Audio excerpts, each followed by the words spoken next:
Ajuju village was known far and wide for its powerful witches and their magical charms. The people of Ajuju lived among both white witches, who used their powers for good, and black witches, who could bring misfortune with just a glance. Despite the magic that flowed through the village, the people were careful with their powers, only using them when needed. At the heart of this village was a kind and mighty king named King Agatha. His wisdom and fairness made him beloved by all, and under his rule, Ajuju thrived. King Agatha had two beautiful wives and many daughters, but only one son, Prince Boma. While the king had everything a ruler could ask for, his heart carried one great sorrow. His son, Boma, had dark habits that troubled him deeply. Prince Boma was a handsome young man, kind in many ways, but there was something about him that overshadowed his good nature. He had an uncontrollable urge to steal, and no matter how much his father warned him, Boma's hands always found a way to take what didn't belong to him. King Agatha often wondered if something dark had a hold of his son, but he could never bring himself to punish Boma, for the love he had for him was too great. Prince Boma, the only son of the great King Agatha, had a heart that should have been good. But something dark followed him like a shadow. Boma loved to steal. He couldn't help it. His hands were always reaching for things that didn't belong to him. It didn't matter if it was a piece of food, a shiny jewel, or something precious from the village. If Boma saw it, he wanted it. But that wasn't all. Boma's bad habits went beyond just stealing. He lied too. He could tell stories that weren't true without blinking. And what made it worse, he behaved in ways that were terrible. He even did something that no one in the royal family should ever do. He slept with his own sister. And once, when his uncle's wife was picking oranges in the palace garden, Boma sneaked up and did the same with her. People in the palace whispered behind closed doors. "What's wrong with the prince?" they said. Some believed that Boma wasn't acting this way on his own. "Maybe he's cursed," they would whisper. "Maybe someone put a spell on him." Even King Agatha knew about Boma's terrible behavior.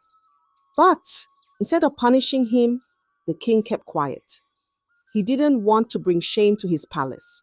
His heart was torn, knowing that his son was bringing disgrace, but his hands felt tied.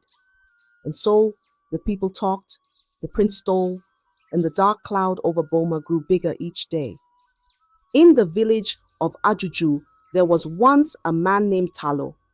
Tallow was not a bad man, but one day he made a mistake that changed his life forever. He went to the market just like everyone else, but his eyes fell on a fat, tasty-looking fowl. His hands itched to take it. Without thinking, he snatched the fowl and ran. But Tallow didn't know that the fowl belonged to a witch, and not just any witch, one of the powerful black witches of Ajuju. When the witch found out her fowl was gone, her eyes burned with anger. She whispered a curse under her breath. And just like that, Tallow's legs stopped working. He couldn't walk. His arms became weak. Tallow was left crippled by the witch's spell. The whole village was in shock. Tallow was fine just yesterday, they said. How did this happen so quickly? Word spread like fire, and soon the matter reached the ears of King Agatha. The king, being wise and caring, didn't waste time. He called the oracle, a powerful seer, to fix what had gone wrong. The oracle came, and with chants and charms, he was able to break the witch's curse. But there was a price. The fowl had to be returned to the witch, along with gifts from the king to make peace. After that, King Agatha sat Prince Boma down and told him the story. Listen, my son, the king said, his voice low and serious. There are people in this village you must never steal from, especially witches. Look what happened to Tallow. Do you want that to happen to you? Boma nodded, but inside he wasn't listening. His hands would always find their way into trouble, and even the warning from his father couldn't change that. In the village of Ajuju, something strange began to happen. Villagers started to notice that their things were disappearing. Goats tied to trees would vanish, fowls kept for the next meal would be gone, and even money saved in clay pots would suddenly disappear. The people were worried. They didn't know who the thief was, but they were sure someone had sticky fingers. Every time something went missing, the villagers would march to the palace to complain. "Your Majesty, my goat is gone," one would cry. "Your Majesty, someone took my fowl," another would shout. King Agatha listened to their complaints, and deep down, he knew who the thief was. It was his own son, Prince Boma, but the king couldn't bring himself to expose Boma. Instead, each time something was stolen, the king would replace it. He would give the villagers new goats, fowls, or money. The villagers would leave the palace happy, thinking the king was solving their problem. But the king knew he was just covering up Boma's mess. Despite all the warnings and the stories the king told him, Boma's habits didn't change. He continued to steal, and what made it worse was that he stole from anyone, even the village children who adored him. He would gather the children, play with them, make them laugh, and then, before he left, he would take their toys, food, or whatever he could grab. The king's heart grew heavier with each passing day. He loved his son, but he didn't know how to stop him. The more he warned Boma, the more Boma ignored him. And so, the people of Ajuju continued to lose their things, never knowing that the prince, the one they respected, was the one causing their troubles. One day, something happened that even King Agatha, Boma's father, could not cover for. It was a special day in Ajuju, the big market day. The village square was filled with people selling all kinds of things: colorful clothes, fresh fruits, lively animals, and shiny jewelry. The market buzzed with noise and laughter as everyone came to buy, sell, and trade. King Agatha, as he always did on market days, went to the square to make sure everything was going smoothly. This time, he brought Prince Boma with him. The king kept a close eye on his son, hoping today would pass without trouble. He knew what Boma's hands could do when no one was looking. As they walked through the market, the king's guards caught two thieves trying to steal from the sellers. King Agatha was firm but fair. He ordered the guards to punish the thieves so that others would learn not to steal. The villagers cheered for their wise king, but Boma stayed quiet, his eyes wandering around the market. Just as they were about to leave, something caught Boma's eye. There, on a small table, an old woman was selling jewelry. Among the rings and necklaces, one piece stood out. It was a shiny, beautiful necklace, glistening like the morning sun. Boma's heart raced. His hands began to itch, the way they always did when he wanted to steal something. The old woman turned her back for just a moment, and that was all Boma needed. Quick as lightning, he snatched the necklace and disappeared into the crowd. The old woman didn't even notice, but Boma was gone, the stolen necklace tucked away in his clothes. King Agatha didn't see what happened, but he had a feeling in his heart. He knew his son well, and he knew trouble was not far behind.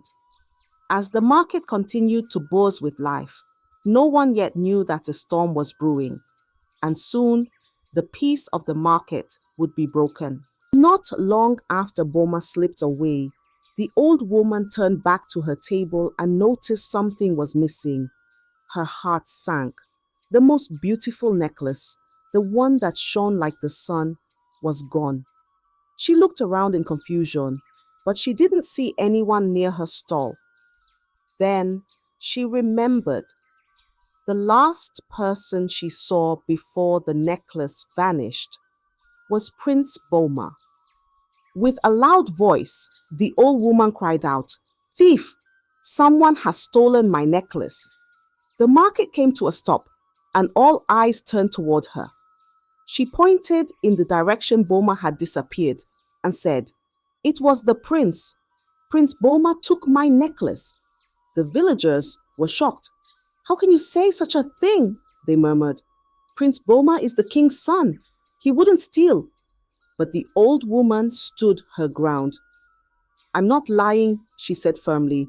"He was the last one at my table, and now the necklace is gone." Many people shook their heads, refusing to believe her.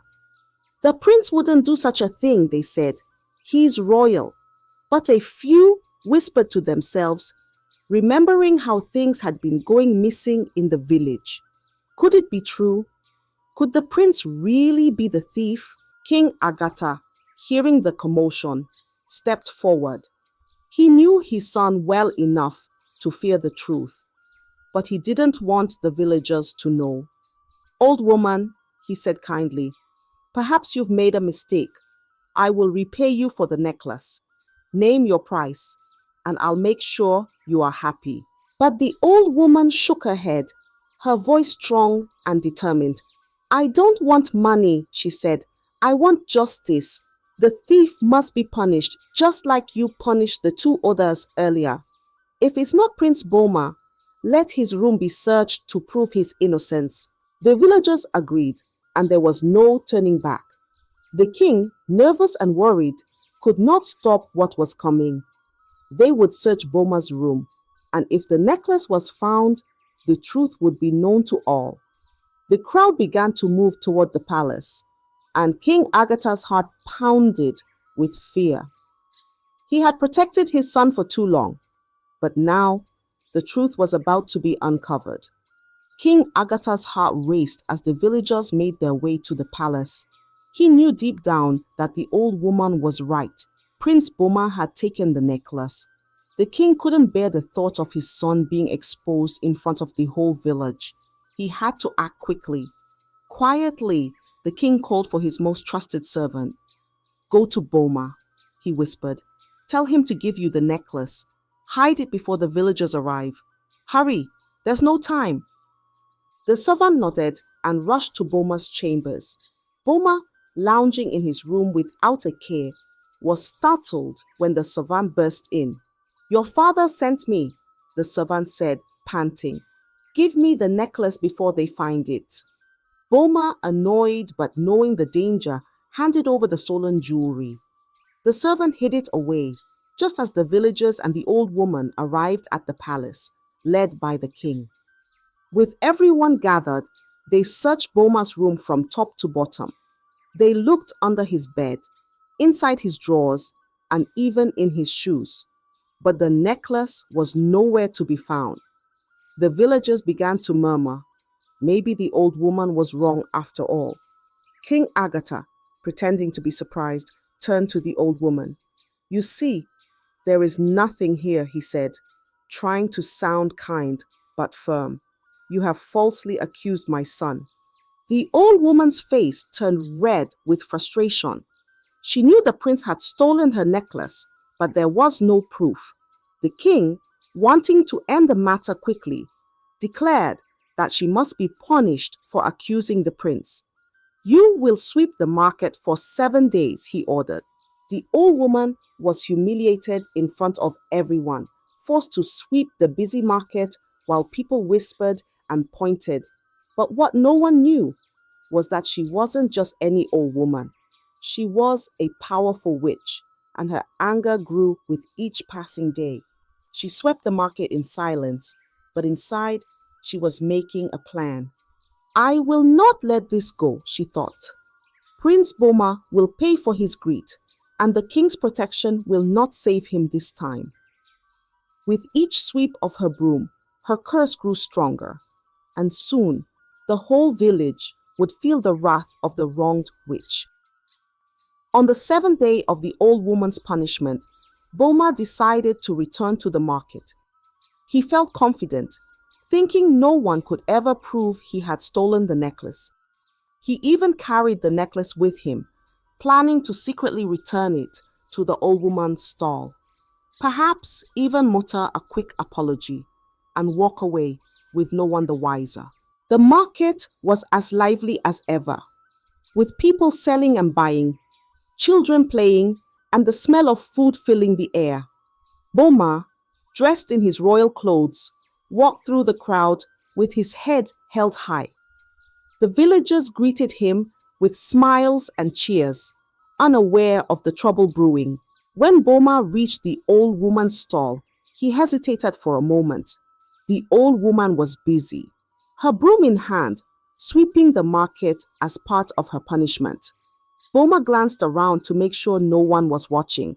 He took out the shiny necklace, and just as he was about to place it on her table, something strange happened. Suddenly, Boma's body began to change. His legs grew shorter, his arms turned into wings, and his skin was covered in feathers. Right before the eyes of the market crowd, Boma transformed into a giant native fowl, and his loud crow echoed through the market. Cuckoo! The crowd was frozen with fear and shock. The once proud prince was now a huge rooster, standing in the middle of the market, crowing as if he were announcing his own downfall. People screamed and ran in all directions, terrified of the strange sight. The market, which had been full of life, turned into chaos. The palace guards, hearing the commotion, rushed to the scene. They saw the giant fowl and immediately recognized what had happened. "It's the prince!" they shouted. "Prince Boma has been cursed." Quickly, they grabbed the rooster prince and hurried back to the palace, the villagers watching in horror and confusion. News spread fast, and soon everyone knew that Prince Boma had turned into a giant fowl in the middle of the market. The grand market day that had started with laughter and joy ended in fear and confusion, as the prince who once stole without care now found himself trapped in the body of a crowing rooster. Back at the palace, chaos filled the air. King Agatha sat on his throne, his heart heavy with fear and confusion. His only son, Prince Boma, was no longer a man but a giant crowing fowl.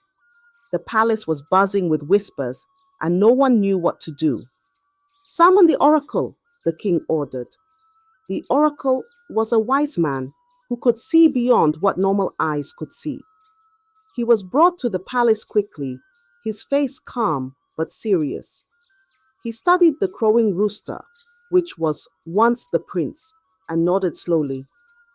"This is the work of a black witch," the oracle said, his voice echoing in the room. "Prince Boma has been cursed, and only the one who cast the curse can undo it." The king's heart sank. "Who could have done this to my son?" he asked, his voice trembling. He had protected Boma for so long, and now it seemed his protection could not stop what had happened. As they were all thinking, one of the palace guards stepped forward, his eyes wide. "Your Majesty," he said, pointing to the rooster's neck, "there is something you need to see." The king leaned closer, and there, hanging around the rooster's neck, was a shiny necklace, the same necklace that had caused all this trouble. The guard looked closely and gasped. "I know this symbol," he said. "It belongs to Nana, the old woman who was sweeping the market." King Agatha's eyes widened in shock.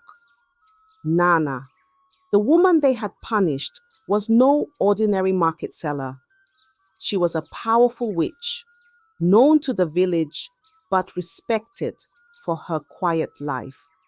Without wasting any time, the king and his guards rushed to Nana's small hut at the edge of the village. When they arrived, Nana was sitting calmly outside as if she had been expecting them. The king knelt before her, his face full of worry. "Please, Nana," he begged. "Is this your doing? Did you curse my son?" Nana nodded slowly, her eyes sharp and full of knowledge. "Yes," she said quietly. "Your son stole from me, and I cursed him. But this curse runs deeper than just the stolen necklace." The king, trembling, asked, "What do you mean?" Nana, with her eyes full of wisdom, stepped forward. "Listen carefully," she said, her voice commanding silence. "The thefts, the lies, the disgrace. It was not Boma's doing alone. He was cursed from birth. His hands were made restless by someone close to you, King Agatha." Gasps filled the room. The villagers looked at one another in shock. How could this be? The prince's troublemaking wasn't his fault all along. The king's face turned pale as Nana's words sank in.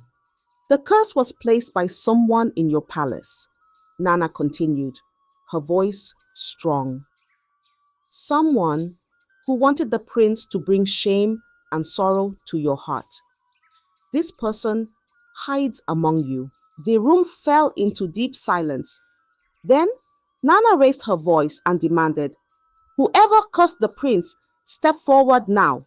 Confess your wrongdoing, or the curse will never be lifted." The crowd shifted uncomfortably. No one moved. Nana repeated her demand. "Whoever cursed Boma, step forward now, or face the wrath of the spirits." Still, no one stepped forward. The tension in the room grew so thick that it felt like the walls were closing in. Finally, after the third demand, there was a small, trembling movement. All eyes turned toward the king's favorite wife, Uloma. She stepped forward, her face pale, her hands shaking like leaves in the wind. The king's eyes widened in disbelief. His beloved Uloma. How could this be? With a voice barely above a whisper, Uloma spoke. "It was me," she confessed, her words cutting through the silence like a blade. "I cursed him." The villagers gasped again, unable to believe what they were hearing. The king's knees grew weak, and he stared at Uloma, struggling to understand. Uloma continued, her voice trembling with guilt and sorrow. "I was jealous. After I gave birth to our 3 daughters," she began, her eyes lowered in shame. "I could no longer have children. My womb was damaged, and no matter how much I prayed or hoped, I knew I would never give you a son, my king." The villagers listened in silence, their hearts breaking as they heard her confession. Uloma continued, her words stumbling out like drops of rain from a heavy cloud. "When you married Kioma, I was happy for you at first, but when she gave you a son, Boma, my heart changed. Every time I saw the joy in your eyes when you looked at him, I felt a deep pain inside me. It was as if I had lost everything. I couldn't stand it." King Agatha, standing still like a statue, listened in disbelief. His beloved Uloma, the wife he had trusted and loved, had harbored such bitterness. He had no idea the pain she had carried all these years. "I wanted you to suffer as I was suffering," Uloma admitted, her voice breaking. "I wanted you to feel the sorrow I felt every time you held Boma close. So I cursed him. I whispered words of darkness over him when he was still a baby, making him a thief, hoping it would bring trouble to your heart. I wanted Kioma to suffer too, to see her son bring disgrace to the royal family. The villagers were stunned, their hearts filled with sorrow for the king and his son. They had never imagined that such jealousy could come from someone so close to the king. King Agatha's eyes were filled with tears, but not of anger, of deep sadness. He felt the weight of betrayal pressing on his chest like a heavy stone. His son had been cursed not by an enemy, but by someone in his own home, someone he loved. The crowd stood silent, their hearts aching for the prince, for the king, and even for Uloma, whose jealousy had turned her heart to darkness. They all felt the sting of Uloma's pain, but none could have imagined it would lead to such a terrible curse on the innocent Prince Boma. As the truth hung heavy in the air, the king's sorrow deepened, knowing that his only son had been made to suffer because of Uloma's broken heart. After Uloma's confession, the entire village held its breath, waiting for Nana to speak.